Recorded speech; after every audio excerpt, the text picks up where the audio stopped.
What's up, everybody? Ty Bartellin with another edition of Coach's Corner. This time, I'm joined by one of the favorites. I feel like on YSN too, a frequent flyer, if you will, Carey Palermo from the Mooney boys, a basketball team head coach over there, joining us today. Coach Palermo, what's up, man? How we been? Oh, not too bad, sir. Just getting started with the early season stuff and trying to navigate that and you know, getting guys out from their fall sports. We had some kids make some runs in the golf state championship. We had kids playing fall baseball. And we still got a number of kids still playing with football, and hopefully they could keep playing. You know, when is the state champ? Is that into December now? I think so. Yeah, they Hopefully they they, can they play all always the run it way. later. I know. Hopefully they can play into December and hang a banner and all that stuff. So it's been you going talk really good. You talk about those deep runs too. These are deeper than years prior too for a lot of these Mooney teams too. What kind of challenges does that kind of present for you? What kind of, I guess, silver lining? What does that present too, and opportunities for some other guys? So yeah, absolutely. So first of all, it's a good challenge. Anytime any team in the school is making a deep run and representing the school the way they're representing the school right now, you don't mind that kind of challenge. But yeah, there's a couple of guys that are returners from last year and some newcomers from last year that we're dependent on. We want to see play. So we know when they come back, they're probably not going to be able to get a scrimmage in or practice. We're probably going to be in the middle of the season when they're still getting their legs under them, still getting their rhythm. But yeah, you're right. It does create a lot of opportunities for some younger players, and we have a lot of really talented younger players. And in some of our scrimmages, some guys that we are depending on contributing to the varsity level, they're able to get valuable experience in those. Every second, every possession is an opportunity for someone to prove themselves and to get experience for our team. And that was a big issue with us last year. Is we didn't have a lot of experience, and we returned 6 letter winners and 9 kids really that got in varsity games last year. So some of those other guys are able to get a lot of experience right now. But again, it's a good it's a good challenge, and we were fortunate enough to make deep tournament runs the last couple of years, which ran into track season and baseball season. So we're rooting for those guys. Hopefully they can get it done. And some of the things that it helps with us is our season last year, we didn't have a season we wanted to have. It was a big learning season for us. Started off great, dealt with some injuries to some key players, and we were really up against, and our schedule doesn't help with that. But some of our guys that we're depending on, whether they went to baseball last year, they made a deep run, as district champions. We had some track runners qualify for state. We had guys on the golf team qualify for the state Final Four, and now you got football making a deep tournament run. Hopefully they can take, and understand that the process is important, understand that, hey, if we work hard every day, these are the results you could see. Coach, I don't want to waste any more time too. I want to give you that opportunity to get into that roster, get into some names that we can see as big impact players this year, and some that you expect to kind of step up into some leadership roles as well. So I'll talk about some of our returning players. 2 seniors, Dante Turner and Grayson Dubas. They are letter winners from last year. Dante started every game last year. Grayson probably started over 10 games last year. He dealt with a knee injury at the beginning of last year. They had great summers and great falls for us. We're really going to, fall back on their leadership, and they're both really skilled players and just really made large improvements. And a year of experience is really going to help those 2 guys. Kingston Powell is another senior for us who started, over 15, probably over 17 games last year for us. He's in football right now. He plays corner and receiver. He's having a monster season out on the gridiron. We're going to depend on him. He's a very physical kid, very athletic kid. I believe, he qualified for state in track. He's just a tremendous athlete. We're going to depend on him and his experience. Going back with the letter winners, we have a whole host of juniors. Dom Letlow is our leading returning scorer and rebounder for last year. Another football guy doing big things on the football field. Very physical player. Very good around the rim. He's a kid where, if he's out on the floor, he's probably going to end up with 15 points and 10 rebounds just because of his physicality and his competitiveness. Ford Stacy started over 15 games for us last year, a baseball kid, had a great season there. He grew a little bit. I think he's around 6'2", 6'3", just a very strong, rugged player. He's had a really good fall for us since he's come back. Caden Reese, handled the ball for us last year when Nico Genova went out with a torn ACL. He got a lot. I mean, he really got thrown into the fire there right away when Nico went out. He got a ton of experience. He looks like he's made the next jump for us. And those guys are returning letter winners. Some newcomers, a senior Pierce Jones, left-hander, really smooth shooter from the outside. He's had a monster spring, summer, and fall. We're seeing if he can carry that over to the season with his shooting capabilities. Some juniors we're dependent on. Brooks Willis has had a great spring, great summer, great fall for us. Very smart player, tough player, can play in multiple different positions. Tyler Guerreri, I want to say he was our leading JV scorer from last year. Pretty sure he was. He's a kid who got in varsity games like Brooks last year. We're kind of dependent on him. He's more of a scorer. I mean, he's a very aggressive player, always looking to attack the basket, and I like that when he catches the ball. Brady Desmond, another kid, very rugged player, athletic kid, tough kid, having an unbelievable football season right now. He's kind of a missile back there as a linebacker. Really dependent on him. Defensive player. He's kind of the guy who would guard like the other team's best player. Seeing what he's going to do when football season is ending. And then we have a number of freshmen. There's a ton of kids. Landon Keck, Jalen Carter, Gavin Setner, DeJuan Dukes, Justin Swaby, Keith Johnson. I don't want to leave anybody out. These guys have all had really good spring, summers, and now falls. I see a ton of potential from them. Reason I'm naming so many guys, we have sophomore Joey Laree really shoots the ball very well. Tyree Jones had a big, he's been with us since the season ended last year.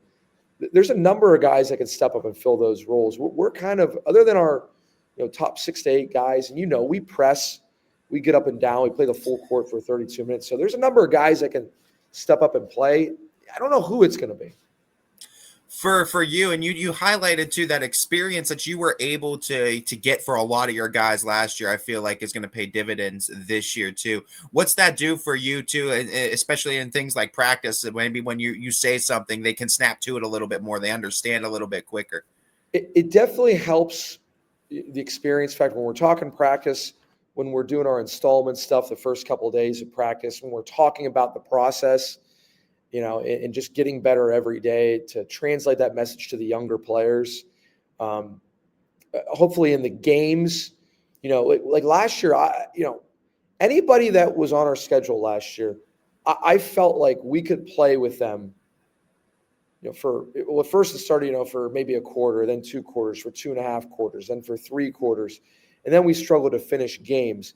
I'm hoping we could take that next step. And it's harder when you have a team, an entire team. Nico, for us, he was the guy who'd been through it. He had been on the floor for a regional final. He played big minutes for us. He was our leader, the guy we can lean on. When he went down, everything, it was all brand new to them. So talking about putting together a full 32-minute game and then actually doing it is 2 different things. So we're able to take steps. Last year, we didn't see it in the record, and I don't really care about the record. I saw the improvement throughout. It didn't happen as fast as I wanted to or as anybody wanted it to, but I'm hopefully that can translate into this season. I can't say whether it will or it won't because the kids have to do it. You know what I mean? And I think it will happen. I think they're ready to make that next jump, but I have to see it. What I was going to say to you too, and yeah, you mentioned not having Nico, but what about like the seasons like baseball had last year, like football's having now? Does that success that these kids are having in other sports, does that kind of reinforce maybe a standard of success that they come to expect now? I mean, you guys as coaches can preach success and a standard too, but it feels like once they experience it, maybe it kind of helps reinforce that standard, no? I think so, 100%. I mean, we're all preaching the same message. Fall in love with the process, do the little things. The little things matter. And those guys, whether it was baseball, track, whether it's football, whether it's golf, you can't cut corners. You can't take days off. I watched the football team right now. They've won in just about every way imaginable. They've won where all 3 phases of the game is playing well. They've won where maybe they've had a few turnovers. Maybe the offense has been a little sputtered a little bit, but defensively, that's really carried them home. You notice how I said the defensive side. first, because that's kind of how Yeah, I yeah. feel about the game. We're big on that part of the basketball. But I think once you feel that, once you experience, once you've been in front of the crowd and the lights have been on, and you've been able to win games or just be competitive and find a way to win when things aren't going your way, not only in other sports, but I think that carries you through in life too. You're not always going to get into school and get a great night's sleep, and maybe you didn't, maybe you had to study, you crammed all night and you're all over the place, but when it comes down to it, you got to focus. You got to, remember the little things and whatnot. I think those things are lessons that you could carry on in life. We've highlighted it before, and you mentioned it earlier in this interview, man. Your schedule is always one of the toughest around. Too, you guys don't hide from anybody. You accept all challenges. What are some matchups this year that pop up on the schedule that you're really excited for your boys to be tested against? Well, always the first game. We're going to play Beaver local the first game. We know they have a really good post player. And they got a lot of guys returning from a really successful season last year. So we'll be ready for that. And we're thinking about that. Kind of going down the line of our games. Game 2, we play Boardman. That's a rivalry game for us. It's always been a very competitive game. That was one of our first games last year, again, for an inexperienced team. And they really tagged us last year. So our kids are really circling that game. We'll be ready for them. Always the Ursuline game. We feel we've been one of the better teams in the area the past 6 years, just from our postseason success and our season success. But they're in that game against them, we haven't performed very well, and they've been very good. A lot of it's been more them being really good than us not performing well. They've had a lot to do with that. We want to perform well in that game. Our kids are circling that game. Canfield is another game that we're circling. They've got us the last 2 years. We've played them for the last number of years. The same tournament success we've experienced the last few years, they've been right there with us. Warren Harding, Austintown Fitch, the old SVC games, we really highlight and circle. Those are big ones. I feel like I'm naming everyone. Canton Central Catholic, they're in our region district. They've had similar success to us in the postseason. Again, I think we had beat them like maybe 7 times in a row. Last year we played at their place, and I think that game was over in about 45 seconds. I mean, they really laid it on us early. In that locker room after the game, we circled that game as one we really want. I could probably go down the list. There's a lot of games that we really want. Our kids, I don't want to say it's like revenge or payback, but we were down a little bit as far as our experience, and we laid it on a lot of teams for the past 5 years, and teams had their chance to take their shot at us, and they did not miss last year. And we're going to be ready for all comers. Coach, I mean, like I know it for so many years. I'm always feel like I'm calling your games too, and deeper postseason runs too. But I feel like on the grand scheme, maybe it's just me that you guys maybe still I feel like get overlooked, because I've seen this team go in a 10-loss Mooney team, an 11-loss Mooney team go on these deep runs too. But despite the fact that you guys always end up further than a lot of your competition, it feels like you guys sometimes get overlooked season to season. Can you talk about that too? Do the boys feel that way?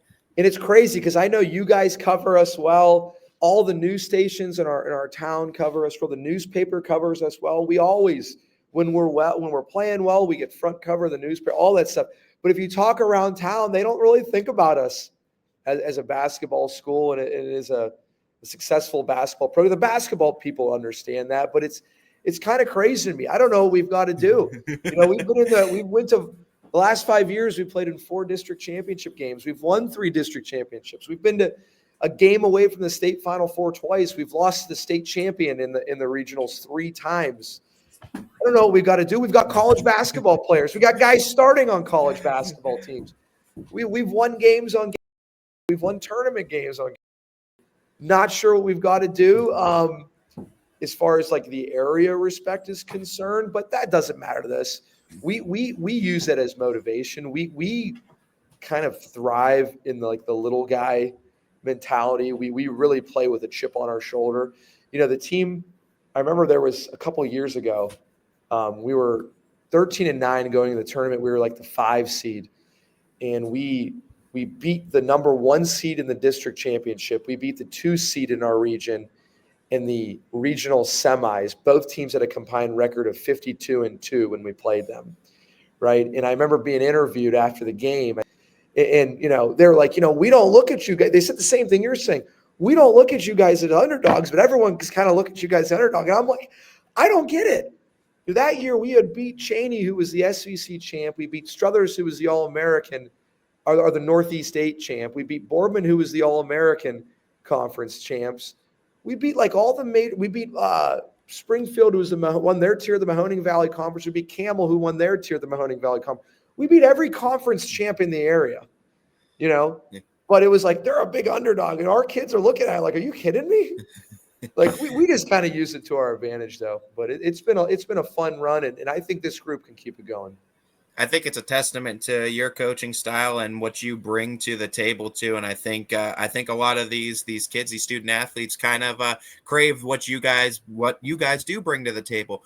When you if you were to kind of close your eyes too, because I know everybody has like different tastes in terms of basketball, and there's more than one way to get it done. There's more than one way to be successful.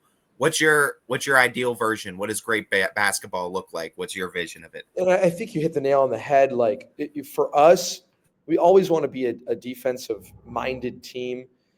I've had teams where we've been incredibly skilled, like the 2024 team with Ashton O'Brien, Jabri Carter, Rocco Turner, Nick Pregabon, Will Desmond, Nico Genova, Eddie Nieves. I hope I'm not leaving anybody out. I say Nick Pregabon. Like we had 7 guys that could start for any team in the area. We were scoring 70 points a game, 75 points a game. It was something insane. But there was teams where the team I was just saying, we were 18-10. We were winning tournament games 38-31, 45-42. We were doing it by kind of holding the ball, playing more of a slow down style. But from either of those teams, what never changed was defensively. We were very tough in the half court, ball pressure. We make an emphasis on playing very good help side defense, then helping the helper and making those multiple effort plays. We constantly talk about multiple effort. Yeah, you may be busting your butt and doing the tough, gritty stuff one time in a possession, but if they rotate the ball, are you going to stay in a stance? Are you going to keep rotating? Are you going to box out throughout the possession? We spend a lot of time on that in practice. We're a pressing style team. There's years we're very aggressive in our press, and we're out there denying, trying to get steals. There's years where we're sitting back just trying to slow you down because we know we're not as athletic. We know we're not as long. Offensively is probably where we change the most. There's been years where a very high ball screen team, when we have Mick Hergenrother and you have Jabri Carter, you could kind of keep the floor spread and let them create for our shooters.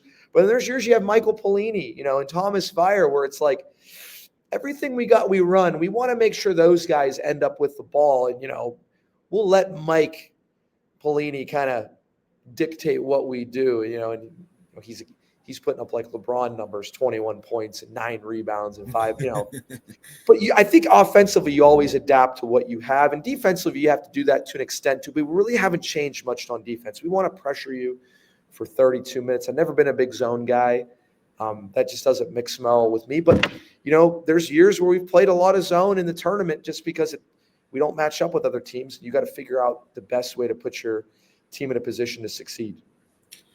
Carey, since I started getting into coaching a little bit, dipping my toe into it with my daughter's teams, I've often questioned, okay, am I doing things the right way? I'm always researching. I'm always looking at different things. Okay, am I going about things the right way?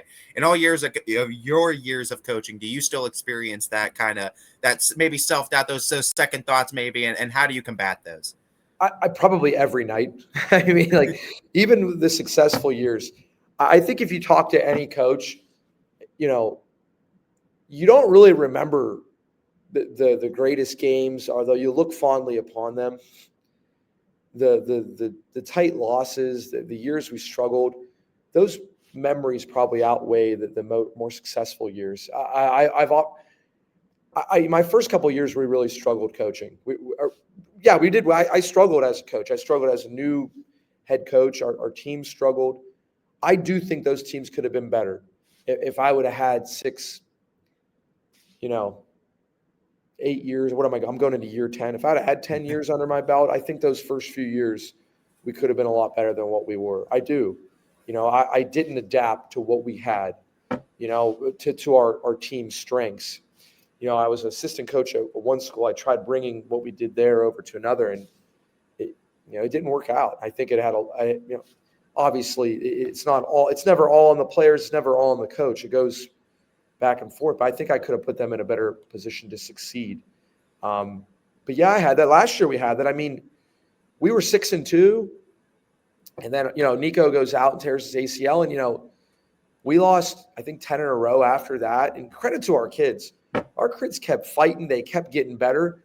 And I'm thinking, what are some ways I can put us into possession to succeed? We kind of had to scrap our press about 6 games into that, because it's like, man, we really don't have the bodies to do this. And we have 5 guys learning how to play at that level. That's probably not good for them. You know what I mean? That's probably not fair to them. You're learning a new spot. You're learning a new position at the varsity level. We're kind of putting too much on these guys. Let's take a step back. I wish I'd have done that earlier and maybe tried to slow the game down like we did later on the season, where we had some success. We won some big games. JFK won a district title. We were able to win at their court. Valley Christian had a really nice year, really nice record. We were able to beat them. East beat us early in the year. We were able to come back and beat them, and they had some success earlier in the season. I think of all the SVC teams last year, East played the longest in the tournament. You know what I mean? So we were able to have some success later on in the year because we kind of slowed the game down and took a lot off our guys' plate and allowed them to kind of learn at their pace, and they got a lot better. We should have done that earlier. I think you can always learn as a coach. I think the day you stop learning, same as a teacher, the day you stop learning is a day you have to get out of it, because you're really doing a disservice to the kids. Basketball has evolved, teaching has, and coaching is teaching. You know what I mean? And that always evolves. And the day you stop learning is the day you got to get out of it. Coach, you talk about that too, and you talk about the people you surround yourself with. I feel like having those bodies to bounce ideas off of too is also one that'll help you kind of alleviate maybe some of those self doubt, some of those second thoughts too.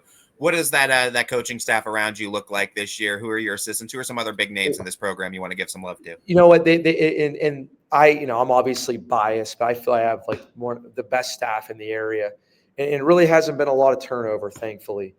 Jeff Shaheen, this is his 7th year with me.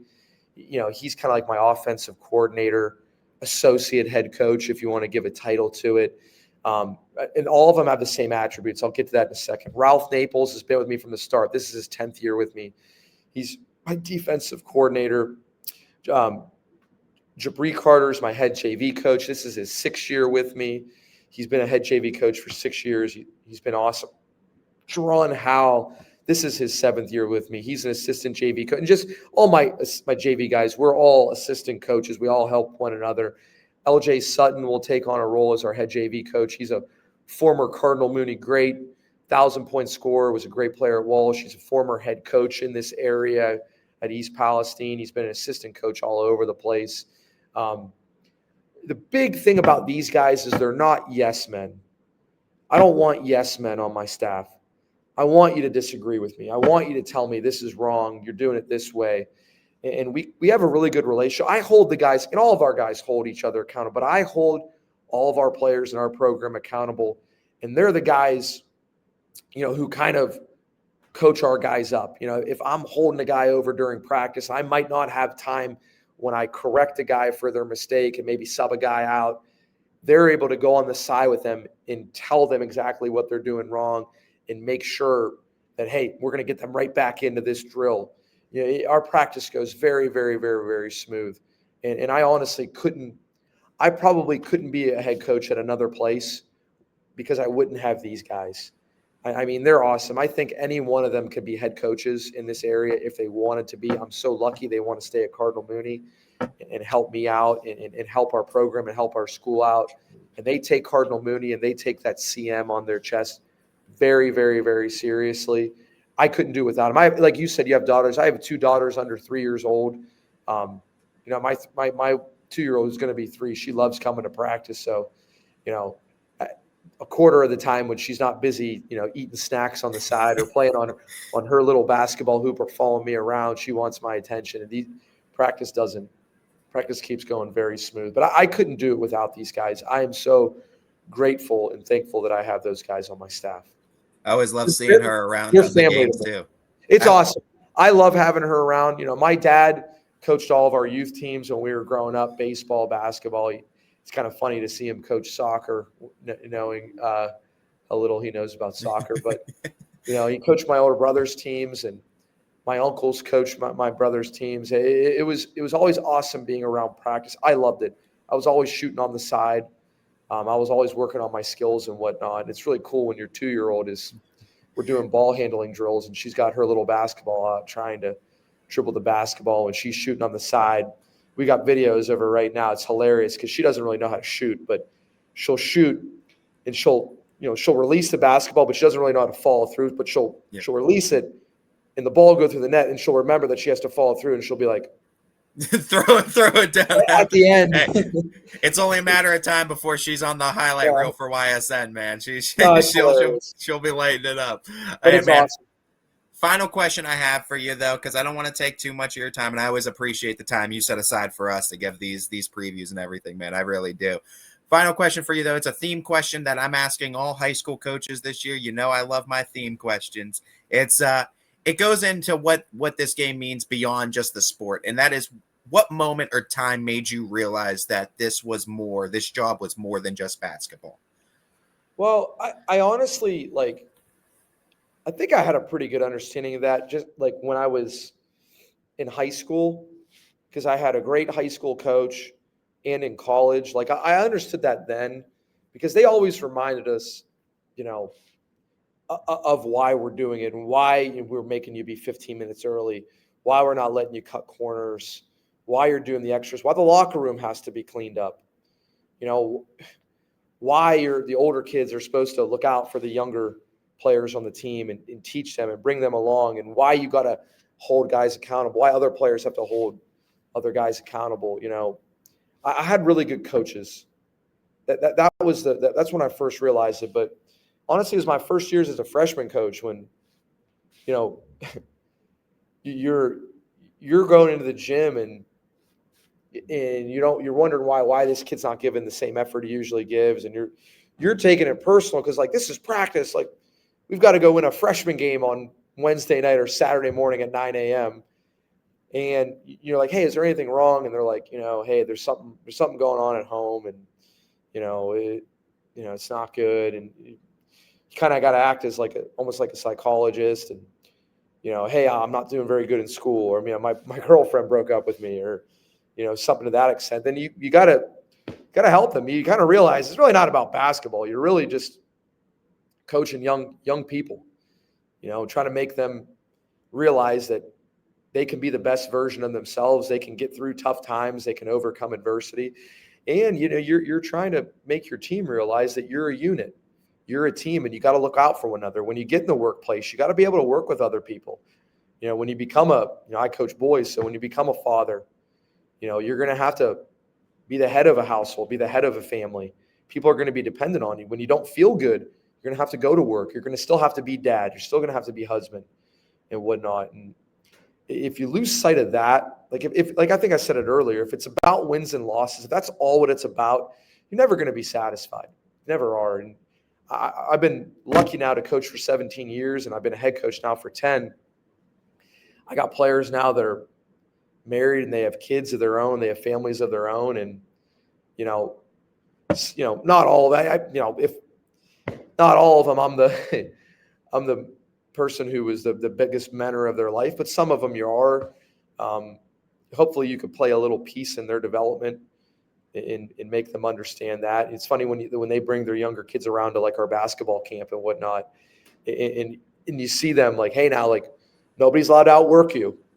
I don't care how you play, but you don't get outworked. And that's the kind of thing you were saying to them. And it's so funny to hear that. And you see them be successful later on in life. It really makes you feel good.